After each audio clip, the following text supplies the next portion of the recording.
ഞാനേ ഇപ്പൊ ഒരു സൂത്രം കാണിച്ചു തരാട്ടോ.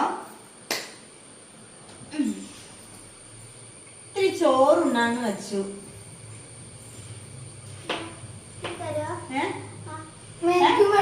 ഇതെന്നെ ആക്രാന്തം പറഞ്ഞേ.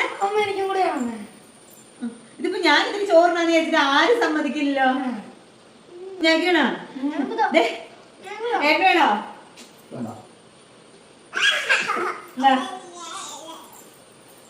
ഇവിടെ എന്നും ഇങ്ങനെയാട്ടോ.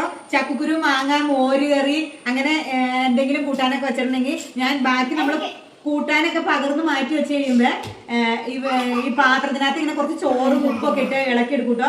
അപ്പൊ ഞാൻ കഴിക്കാനായിട്ട് എടുക്കണം, പക്ഷെ എനിക്ക് കിട്ടാറില്ല. അതെ ഇവരപ്പൊ തന്നെ ഓടി വന്നത് ആക്രാന്ത പെട്ട കഴിക്കണേ. നല്ല ടേസ്റ്റ് ആണോ? നിങ്ങളുടെ വീട്ടിൽ ഇങ്ങനെയൊക്കെ ചെയ്യാറുണ്ടോ? ഉണ്ടെങ്കിൽ ഒന്ന് കമന്റ് ഇടണേ. പാത്രം കാലിയായി.